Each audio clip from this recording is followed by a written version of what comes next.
कृषि दर्शन कृषि दर्शन कृषि दर्शन कृषि दर्शन कृषि दर्शन कृषि दर्शन। किसान भाई बहनों को झुमकी बहन का तहे दिल से जोहार और साथ ही साथ गंदरू भाई की तरफ से भी किसान भाइयों को नमस्कार। आपका प्यारा कार्यक्रम कृषि दर्शन में आपका स्वागत है। तो झुमकी बहन कार्यक्रम की शुरुआत की जाए। बिल्कुल नेकी और पूछ पूछ चलिए चलते हैं कृषि समाचार। नमस्कार, कृषि समाचार में आपका स्वागत है। मैं हूं शशि। आइए देखते हैं आज कृषि समाचार में क्या है खास। किसानों को कुसुमी लाह के उन्नत बीज देने की तैयारी। झारखंड में गेहूं की खेती में काफी उपयोगी है जीरो टिलेज मशीन। लौकी के बेहतर उत्पादन के लिए लगाएं अर्का बहार। अब समाचार विस्तार से। झारखंड सरकार द्वारा राज्य में लाह खेती योजना चलाई जा रही है। इस योजना के तहत सहकारिता विभाग झास्को लैंफ के माध्यम से राज्य के लाह प्रक्षेत्र के 6 जिलों के चयनित प्रखंडों में लाभुक लाह कृषकों के बीच कुसुमी फसल के उन्नत लाह बीजों का वितरण किया जाएगा। झारखंड में पशुपालकों को दुधारू गौ पालन के लिए प्रेरित करने और गायों में होने वाली थनैला बीमारी के नियंत्रण और उसके बेहतर प्रबंधन के प्रति गौ पालकों को जागरूक करने के उद्देश्य से राजधानी रांची में एक कार्यशाला का आयोजन किया गया। कार्यशाला में झारखंड राज्य सहकारी दुग्ध उत्पादक महासंघ लिमिटेड के निदेशक MS खन्ना ने कहा कि महासंघ दूध उत्पादन के क्षेत्र में बेहतर कार्य कर रहा है। झारखंड में मार्केट की कमी नहीं है। यहाँ पे दूध की इतनी खपत है कि बाहर की जगह से, बिहार से ही जैसे 3-3.5 लाख लीटर दूध यहाँ पे आ रहा है। अभी ज़रूरत ये हो रही है कि क्या ये वाला पैसा जो शहर के कंज्यूमर से मिल रहा है, ये यहाँ के गांव तक पहुँचे ताकि वो अपनी एक जीविका का रूप में इसको इस्तेमाल कर सकें। इसके लिए ज़रूरी है कि अगर ये दूध हम झारखंड के अपने गांव में पैदा कर सकें। इस तरफ एक बड़ा कदम उठाया है फेडरेशन की तरफ से, Jharkhand state cooperative milk producers federation, जो अभी हाल ही में संगठित हुई है और 1 अगस्त से जो इसने काम करना शुरू किया है। सो हम ये कोशिश कर रहे हैं कि यहाँ के किसान को इनकरेज किया जाए कि जो ज़्यादा से ज़्यादा दूध कैसे पैदा करें। राज्य के किसान झारखंड में गेहूं की खेती के लिए पानी और मजदूर की कमी को देखते हुए बुआई के लिए जीरो टिलेज कृषि यंत्र का इस्तेमाल करें। किसानों के लिए जीरो टिलेज मशीन हर दृष्टिकोण से फायदेमंद है। इसके जो है जीरो टिलेज मशीन का हम देखते हैं कि अगर इसको उपयोग करते हैं, जनरली किसान करते हैं क्या कि धान को हार्वेस्टिंग के बाद, धान काटने के बाद गेहूं लगाते हैं। तो धान काटने के बाद जो खेतों में काफ़ी मॉइस्चर होता है, हम इंतजार करते हैं, किसान इंतजार करते हैं कि मॉइस्चर सूखेगा तो जुताई करेंगे, जिसके कारण जो है काफ़ी टाइम बर्बाद हो जाता है। और सूखने के बाद जुताई करते हैं, 3-4 जुताई करने के बाद जो है खेत तैयार होता है। लेकिन अगर हम जीरो टिलेज का इस्तेमाल करते हैं तो खेत को सूखने की आवश्यकता नहीं है, उसके लिए इंतजार नहीं करना है। वो गीला खेत जिसमें मॉइस्चर है, उसी मॉइस्चर वाले खेत में और खेत में जो खूंटी है, उस खूंटी वाले खेत में बिना कोई जुताई का हम जीरो टिलेज मशीन का हम इस्तेमाल कर सकते हैं।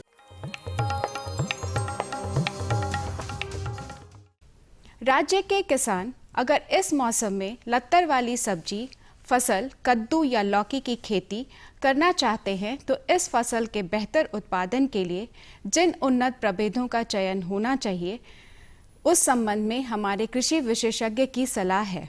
कद्दू में स्वर्ण अमृत एक बहुत ही अच्छी किस्म है और लौकी की बात अगर करते हैं, अर्का बहार एक बहुत ही अच्छी किस्म है जिसका कि उत्पादन बहुत ही अच्छा है। इसी की सस्ती हम लोग किसान भाइयों को कर रहे हैं। ट्रैक्टर चालित सबसॉइलर हल एक ऐसा कृषि यंत्र है जो मिट्टी की सख्त परत को तोड़ता है और मिट्टी को ढीला करता है। इससे मिट्टी में जल का संचार सुगम होता है। इस यंत्र का उपयोग गहरी जुताई के लिए किया जाता है, जिससे मिट्टी में जल धारण करने की क्षमता बढ़ती है। आइए आज जानते हैं गोभी में लगने वाले हीरा पृष्ठक कीट के नियंत्रण के उपाय। फूल गोभी और पत्ता गोभी की खेती कर रहे किसान अपनी फसल में हीरा पृष्ठक कीट के नियंत्रण के लिए खेत में 3 प्रकाश ट्रैप प्रति एकड़ की दर से लगाएं। साथ ही खेत में एक बाल्टी में पानी भर कर रख दें और उसके ऊपर एक बल्ब जला दें।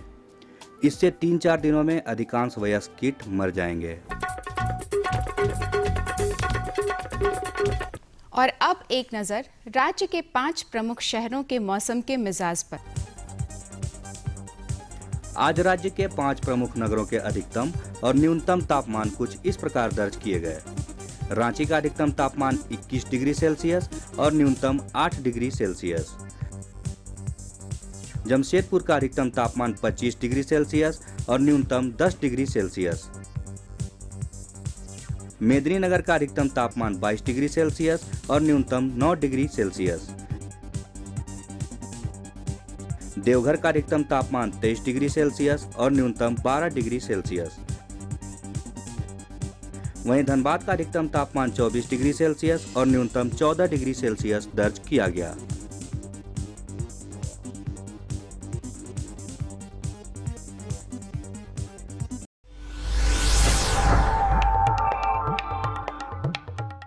और अब मंडी भाव में आइए नजर डालते हैं अनाजों के भाव पर।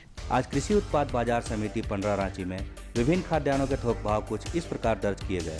चावल मोटा 2050 रुपए से 2250 रुपए, चावल मध्यम 2450 रुपए से 2650 रुपए, चावल उत्तम 3600 रुपए से 4400 रुपए, गेहूं 1650 रुपए से 1850 रुपए, चना 3150 रुपए से 3450 रुपए, दाल अरहर 6700 रुपए से 7250 रुपए, दाल मसूर 6550 रुपए से 7050 रुपए, दाल चना 3400 रुपए से 3900 रुपए, सरसों तेल 8800 रुपए से 9650 रुपए, चीनी 3100 रुपए से 3300 रुपए, आलू 900 रुपए से 1600 रुपए और प्याज 1700 रुपए से 2400 रुपए प्रति क्विंटल रहा। कृषि समाचार में आज इतना ही। अगले दिन अगले अंक में फिर मुलाकात होगी कुछ ताजा तरीन खबरों के साथ। तब तक के लिए दीजिए इजाजत। नमस्कार। किसान भाइयों, अभी आप देख रहे थे कृषि समाचार, जिसमें कृषि से संबंधित तमाम तरह की जानकारियां आपको मिली, मौसम के मिजाज से अवगत हुए और मंडी के भाव का भी पता चल गया। बिल्कुल। तो अब क्या ख्याल है, एक छोटा सा विराम ले लें? बिल्कुल। ये लो और बताओ। बस। अरे ये क्या भैया जी, बस इतनी सी रासायनिक खाद? किसानी छोड़ रहे हो क्या? किसानी नहीं, नादानी छोड़ रहे हैं। मिट्टी की जांच कराई है। अब तो लालाजी जितनी जरूरत है उतने ही उर्वरक खेत में डालेंगे। हाँ, किसान भाई आज ही अपने जिले की नजदीकी भूमि परीक्षण प्रयोगशाला में मिट्टी की जांच जरूर करवाएं और मिट्टी में पोषक तत्व, नमी व पौधे के विकास को देखते हुए केवल जरूरत के अनुसार ही पोषक तत्व डालें। और हाँ, मिट्टी में गंधक, जस्ता, बोरोन जैसे सूक्ष्म पोषक तत्वों का पता लगाना भी न भूलें। उर्वरक और जैविक खाद के सही उपयोग से भूमि का उपजाऊपन बनाए रखें, उत्पादकता बढ़ाएं, खर्चा घटाएं और बहुमूल्य विदेशी मुद्रा बचाने में भी सहयोग दें। और हाँ, धीमी गति से नाइट्रोजन उपलब्ध कराने वाले उर्वरकों जैसे नीम लेपित यूरिया को प्राथमिकता दें और यूरिया का पत्तों पर छिड़काव करें। अरे वाह, तू तो सचमुच समझदार हो गया रे। अधिक जानकारी के लिए संपर्क करें जिला कृषि अधिकारी या किसान कॉल सेंटर।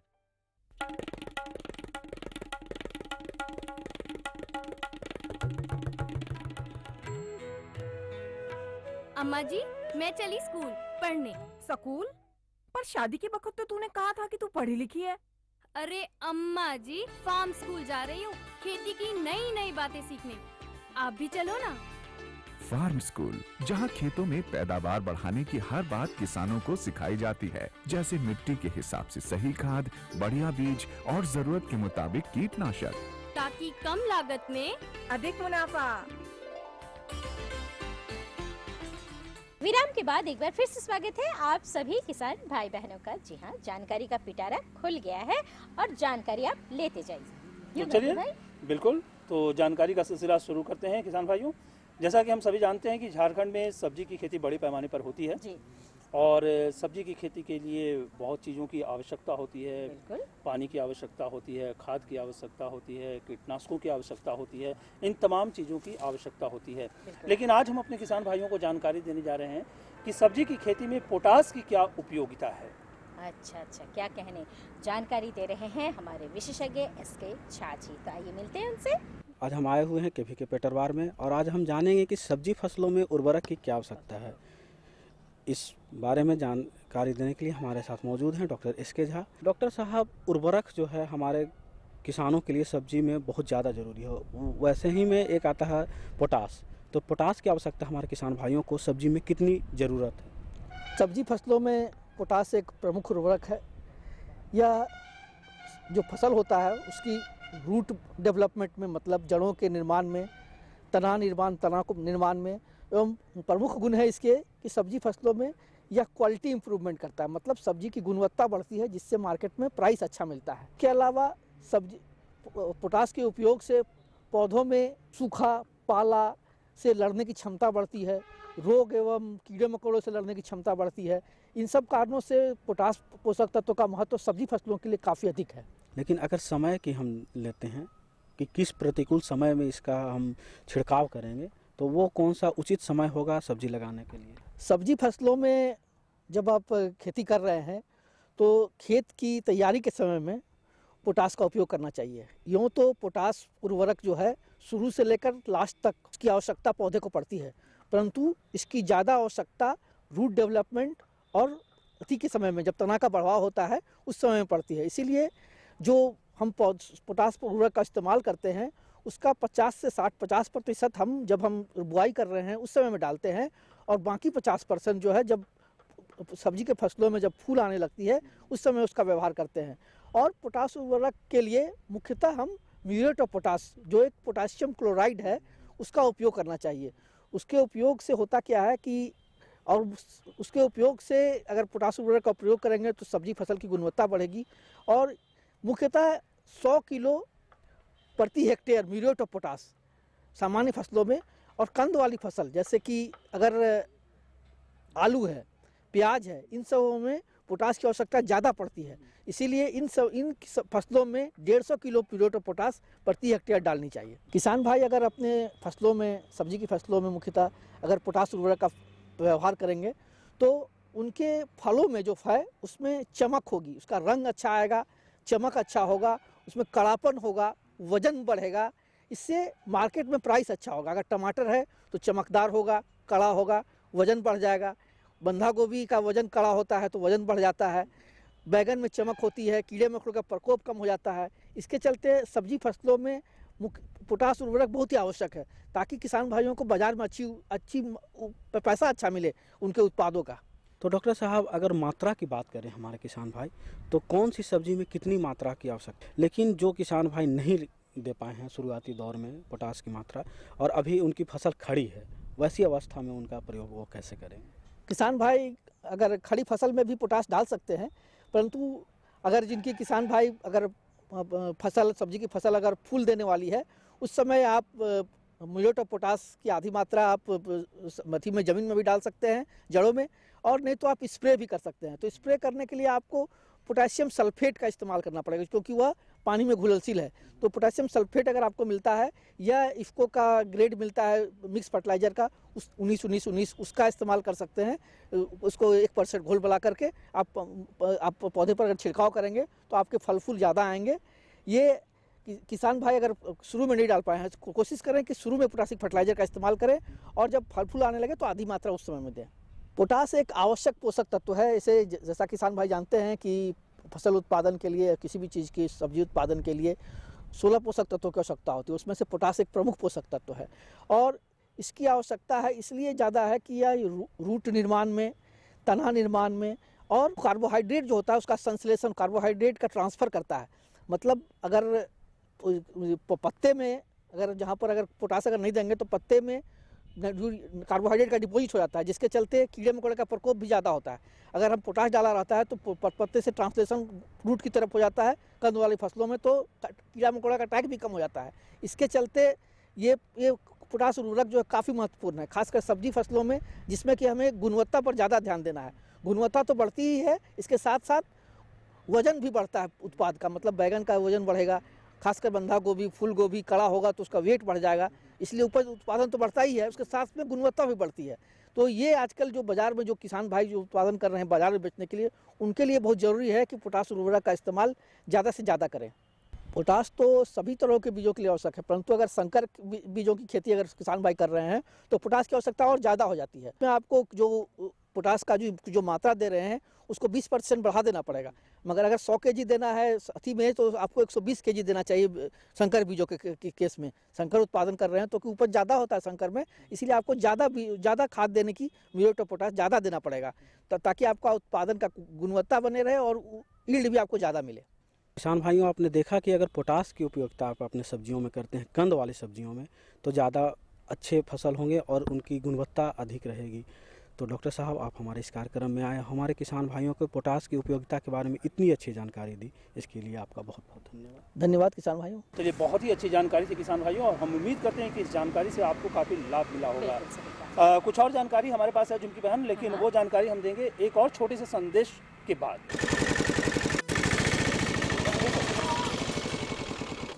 प्रणाम मास्टर जी। हाँ, प्रणाम प्रणाम। क्या बात है बिरजू, बहुत उदास नजर आ रहे हो। हाँ, शहर कमाने जा रहा हूँ, नहीं तो खाऊंगा क्या। मगर तुम्हारे पास तो काफी जमीन है। मगर सब बेकार मास्टर जी। बरसात में भगवान भरोसे थोड़ा बहुत खेती हो जाता है, बाकी दिन तो खेत पड़ती ही रहता है ना, और खेतों को तो भरपूर पानी चाहिए। अरे बिरजू, पानी खेतों को नहीं फसलों को चाहिए। मतलब ये कि सूक्ष्म सिंचाई विधि अपनाकर यदि सिंचाई की जाए तो 30 से 50% पानी की बचत की जा सकती है। सूक्ष्म सिंचाई पद्धति ये क्या है? सूक्ष्म सिंचाई पद्धति यानी टपक विधि या स्प्रिंगवेल सिस्टम। मगर देखो बिरजू, अगर मगर कुछ नहीं, किसानों के लिए सरकार के द्वारा अनुदान और बैंक ऋण की सुविधा भी उपलब्ध कराई जा रही है। सच? सच, 100% सच। और खुशियों की गारंटी। विराम के बाद एक बार फिर से स्वागत है आप सभी किसान भाई बहनों का, और साथ ही साथ स्वागत है हमारे बुधना भाई का। जोहार बुधना भाई। बुधना, क्या हाल चाल? आज एकदम बड़ा चकाचक दिख रहे हो। नहाए हैं। अरे नहाते तो तुम रोज हो, लेकिन आज सीधे सीधे खास बात है। नहीं, कोई खास बात नहीं है। आज सीधा सीधे खेत से नहीं आ रहा है, आज घर से आ रहा है। चलिए, अच्छा और है। सुनाओ, क्या हाल चाल है? सब ठीक है दादा। अभी इतना ठंड पड़ रहा है ना, मेरा पक पक पक पक पक मुर्गी सब बीमार हो जा रहा है, कैसे उसका देखभाल किया जाए? देखो, तुमको कई बार बताए हैं और हमारे विशेषज्ञ भी अपने कार्यक्रम में कई बार ये जानकारी दे चुके हैं कि ठंडे के मौसम में मुर्गियों की देखभाल बहुत ही आवश्यक है और खास आवश्यकता होती है ठंडे के मौसम में देखभाल की।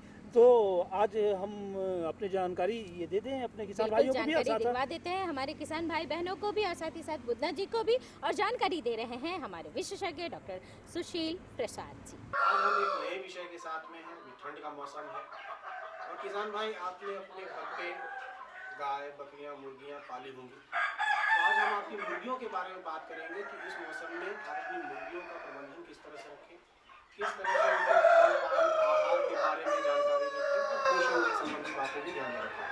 और इस पर बात करने के लिए हमारे साथ हैं डॉक्टर सुशील कुमार। होता है क्या उसके रख रखाव में परिवर्तन करना चाहिए, या आहार संबंधी जो उनकी दिनचर्या है या जो उनको देते हैं फीड वगैरह, उसमें किस तरह का बदलाव करना चाहिए इस मौसम में? जो भी मुर्गी पालक भाई मुर्गी पालन कर रहे होंगे तो उन्हें इस चीज़ की जानकारी होगी कि वो अपनी मुर्गियों का पालन डीप लीटर पद्धति में करते हैं, यानी कि अगर फर्श है तो फर्श के ऊपर में आप कुट्टी, पुआल की कुट्टी या लकड़ी का बुरादा जिसको कुन्नी कहा जाता है वो इस्तेमाल करते हैं ज़्यादातर लोग। तो इस अवस्था में ख़ास तौर से देखना यह है कि गर्मियों में आप देखते होंगे कि वो बिल्कुल सूखा रहता है, तो आप प्रयास करें कि आपके जो घर के अंदर में जो आपने लीटर बिछाया है वो कम से कम सूखा रहे, अन्यथा ये सूखा नहीं रहने से इसमें नमी अगर आ जाती है तो मुर्गियों में रोग का प्रकोप होने की संभावना ज़्यादा है। दूसरी व्यवस्था है कि अगर चूजे अगर छोटे हैं, मुर्गियाँ छोटे हैं, तो उसमें आप कमरे में रात के समय में कुछ बल्ब का प्रबंध रखें ताकि वो ठंड को कम कर सकें। तीसरी बात यह है कि इसमें आप जैसे कि आप देख रहे होंगे कि जो जाली, मुर्गी के घर में जो जाली होता है उसके ऊपर में आप बोरा लगाएं ताकि जो ठंड हवा चलती है वो मुर्गियों के घर के अंदर प्रवेश नहीं कर पाए, तो इससे आप ठंड से मुर्गियों को बचा सकते हैं। इसके अलावे अगर आपने घर बनाया है, खपड़े का घर हो या फिर आपका टीना का घर, अगर छत्ता अगर उसका टीना का दिए हैं, तो इस बात का ध्यान रखें कि उसे खास करके ठंड के मौसम पे उस पर आप पुआल डाल दें, ताकि जो रात के समय, नहीं तो टीना का छत में क्या होता है कि बहुत ठंड हो जाता है और इससे मुर्गी घर का तापमान और भी नीचे चला जाएगा। तो इसलिए उस अवस्था के लिए आप उस पर पुआल डाल दें, तो उससे क्या होगा कि मुर्गी के घर के अंदर का तापमान सही रहेगा।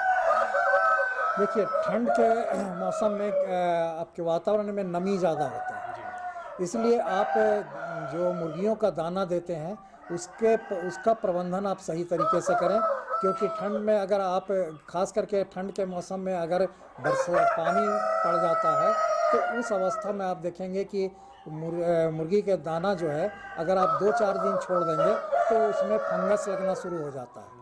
तो ये जो जाला जिसको कहते हैं, अगर आप चावल भी रखिए तो उसमें देखेंगे कि जाला आप अपने भी खाने के लिए अगर रखते हैं तो उसे धूप में सुखाते हैं। तो मुर्गियों के लिए भी जो चारा का प्रबंध आपने किया है, उसे आप या तो प्लास्टिक के ड्राम में रखें, ये कभी भी आप दीवार से लगा करके दाना का बोरा को नहीं रखें, नहीं तो उसमें नमी धीरे धीरे दीवार से भी अंदर आ जाता है। तो उस अवस्था के लिए आप इस चीज़ का व्यवस्था रखें कि वो सूखा रहे। हो सके कि अगर 2-3 दिन अगर आप धूप न निकला हो, तो वैसी अवस्था में आप दाना को जिस दिन धूप निकले उस दिन थोड़ा सा धूप सुखा दें, क्योंकि मुर्गियों के लिए अगर आप फंगस लगा हुआ दाना देते हैं तो वो मुर्गियों के लिए जहर है। मतलब कि इस तरह का दाना देने में आप देखेंगे कि अचानक ही मुर्गियों में मृत्यु दर बढ़ गई। तो नमी युक्त दाना आप नहीं दें, सूखा दाना दें। और भोजन जो है, इस समय आपके मुर्गियों को ज़्यादा आवश्यकता होती है कि भोजन खाने से ही शरीर के अंदर ऊर्जा मिलता है, तो इस ऊर्जा से उनको गर्मी मिलती है। तो इस चीज़ का ध्यान रखें कि दाने में कमी कभी भी ठंड के मौसम में नहीं होना चाहिए। इस मौसम में मुर्गियों को किसी रोग का भी प्रभाव झेलना पड़ता है, या कुछ विशेष तरह की वैसी बातें होती हैं जो कि उनको प्रभावित करती हैं? खास तौर से ठंड के मौसम में एक मुर्गियों में सर्दी की बीमारी, जिसे हम इन्फेक्शियस कोराइजा कहते हैं, ये बीमारी होने की संभावना बहुत अधिक होती है। तो इस समय ये बैक्टीरिया से होने वाली बीमारी है। अगर आप प्रबंधन सही रखेंगे तो ये बीमारी नहीं हो सकती। इसमें आप देखेंगे कि मुर्गियों के नाक से पानी गिरने लगता है, और साथ में आप देखेंगे वो मुर्गी का सर जो होता है वो भी थोड़ा सा सूजन हो जाता है। तो इस अवस्था में आप समझिए मुर्गियाँ धीरे धीरे करके मरती हैं, लेकिन मरने लगती हैं। तो ये कोराइजा से बचने के लिए आप ठंड से बचाने का उपाय करें, और जिससे कि और बीच में एंटीबायोटिक दवा जो है वो आप चलाएं, ताकि इससे आपके मुर्गियों को स्वस्थ रखा जा सके। डॉक्टर साहब, इन सब बातों के अलावा आपने थोड़ी देर पहले अभी मुर्गियों के रखरखाव के बारे में बात करी थी। उसमें एक बात मैं ये जानना चाहूँगा कि जो छोटे पालक हैं, मुर्गी पालक हैं, जिन्होंने 10x15 या 15x20 के कमरे में मुर्गी पालन किया है, वो गर्मी की व्यवस्था के लिए कितने बल्ब जलाएं? देखिए, गर्मी के समय में आपको दिन में बल्ब की कोई ज़रूरत नहीं है। चूज़ों की उम्र के हिसाब से देते हैं कि अगर आपने ब्रॉयलर पालन कर रखा है, तो ब्रॉयलर एक ऐसा पक्षी है जिसमें कि आप भी चाहते हैं कि जितना अच्छा ग्रोथ हो, तो रात में आपको बल्ब की ज़रूरत होती है, इसलिए करके कि वो दाना खा सकें। क्योंकि ब्रॉयलर चूजे जो होते हैं वो दाना खाते हैं और बैठ जाते हैं, जिससे उनका हम लोग कन्वर्सन कहते हैं कि होता है। तो दिन के समय में आपको बड़े मुर्गियों के लिए कोई लाइट की आवश्यकता नहीं है, लेकिन अगर चूजे अगर आपने रखे हैं तो चूज़ों को रात में भी चाहिए, दिन में भी बल्ब चाहिए। जहाँ तक अंडे देने वाली मुर्गियों का सवाल है, तो अंडे देने वाली मुर्गियों को दिन और रात मिलाकर, जैसे कि आपके गर्मी के दिनों में दिन भी बड़ा होता है, तो आप 2 से 3 घंटे लाइट जो है बल्ब वो रात के समय में दें, बाकी दिन के लाइट जो सूर्य की रोशनी है उससे उनका काम पूरा हो जाता है। तो दर्शकों, आपने देखा कि डॉक्टर साहब ने किस तरह विस्तार से बताया कि इस ठंड के मौसम में अपनी मुर्गियों को आप ठंड से और नमी युक्त भोजन से, इन दोनों चीज़ों से बचा कर रखें, वो आपको अधिक फलदायी होंगे। डॉक्टर साहब, इस महत्वपूर्ण विषय पे जानकारी देने के लिए आपका बहुत बहुत धन्यवाद। धन्यवाद। हाँ, बोलना समझ में आया? हाँ, तुम भूल जाते हो। भूलते नहीं है दादा, इस्तेमाल जून करवे करते हैं जो दादा लोग बताते हैं। खाली जून में नहीं, जुलाई सारे में। महीने में। अभी जून का महीना नहीं है, अभी जाड़े का महीना है, तो जाड़े के महीने में मुर्गियों की खास देखभाल की जरूरत होती है। बिल्कुल बिल्कुल। तो गंद्रू भाई, हम लोग क्यों ना चले थोड़ा छुक गाड़ी से पुणे? बिल्कुल, तो चलिए। भारतीय मौसम विभाग पुणे से प्राप्त आज का मौसम पूर्वानुमान इस प्रकार है। आकाश में बादल रह सकते हैं। हवा की दिशा उत्तर से पूर्व की ओर होगी, जिसकी गति 9 किलोमीटर प्रति घंटा रह सकती है। आज का अधिकतम तापमान 22 डिग्री सेल्सियस और न्यूनतम 9 डिग्री सेल्सियस रहने का अनुमान है। अब मौसम पूर्वानुमान पर आधारित कृषि सलाह। अभी दलहनी और तेलहनी फसलों में निकाई गुड़ाई करें। मसूर और चना में बुआई के 50 से 55 दिनों बाद फूल आने के पहले एक सिंचाई जरूर करें। विभिन्न फसलों को पाला से बचाने के लिए मिट्टी में नमी की कमी न होने दें। आवश्यकता अनुसार नियमित सिंचाई करते रहें। अरहर फसल को फली छेदक कीट से बचाने के लिए मोनोक्रोटोफास 1 मिलीलीटर प्रति लीटर पानी की दर से घोल बनाकर छिड़काव करें। चलिए, IMD पुणे से छोटी मोटी जानकारी थी, लेकिन बहुत ही महत्वपूर्ण जानकारी थी।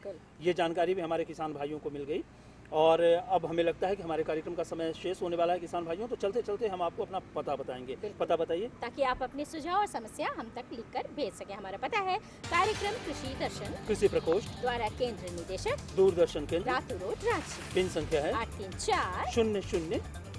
तो हमें रहेगा आपके खतों का बेसब्री से इंतजार। तो किसान भाइयों, इसी के साथ हम सबों को दीजिए अनुमति। नमस्कार।